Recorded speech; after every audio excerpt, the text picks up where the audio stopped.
જાહેરમાં પાર્ટીના બેનર હેઠળ ખેડૂતોની, ગરીબોની, વંચિતોની, શોષિતોની લડાઈ લડશે અને આ પાઠ બીજો તૈયાર થઈ ચૂક્યું છે.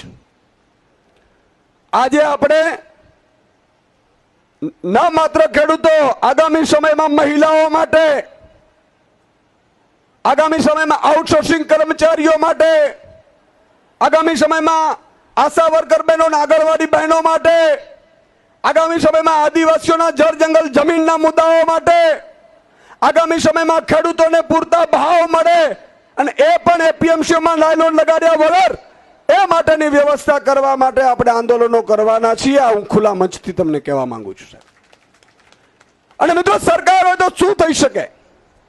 એવું નથી કે ન થઈ શકે. સરકાર હોય તો પંજાબમાં આમ આદમી પાર્ટીની સરકાર બની અને મિત્રો 4 વર્ષ થયા છે.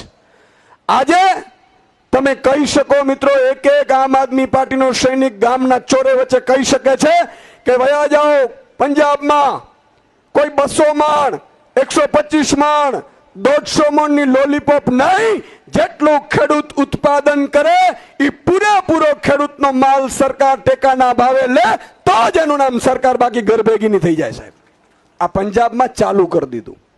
એટલું નહીં, આજે જાઓ ત્યાં ખેડૂતોના ખેતરોમાં હું જાતો હું તો લોકો રજૂઆત બિલ લઈને આવે કે સાહેબ હમણાં જ મને પીજીવીસીએલ વાળા, ડીજીવીસીએલ વાળા, યુજીવીસીએલ વાળા ને 2 લાખનું બિલ ઠોકીને ક્યાંક હું વીજ ચોરી કરું છું. ખેડૂત ધોમ તડકામાં પાણી ન હોય, માત્ર પાણીનો સિંચાઈ વાળવા માટે ક્યારેક એ વીજળીનો ઉપયોગ કરતો હોય અને એમાં 2 લાખના બિલ આવે. મિત્રો, વયા જાઓ પંજાબમાં આમ આદમી પાર્ટીની સરકાર છે. એક પણ ખેડૂત પાસેથી એક પણ રૂપિયાનો બિલ નહીં, માત્ર જીરો બિલમાં ત્યાં ચાલે છે સરકાર. સાહેબ, ખેડૂતોને 0 બિલે વીજળી મળે છે.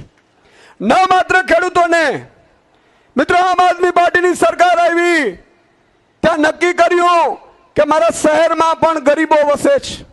ખેડૂતો નથી, મજૂરો છે, શ્રમિકો છે, ભાગિયાઓ છે, એમના માટે પણ મિત્રો વ્યવસ્થા કરી પંજાબમાં આમ આદમી પાર્ટી સરકારે.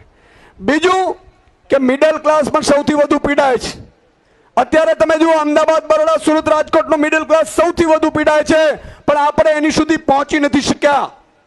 આજે પંજાબમાં આમ આદમી પાર્ટીની સરકાર આવી, મિત્રો 2 મહિનાનો બિલ આવે, 600 યુનિટ વીજળી ફ્રી મળે છે પંજાબમાં. 99% ઘરમાં પંજાબમાં ફ્રી વીજળી છે અને છતાંય કોઈ કર્જ નથી.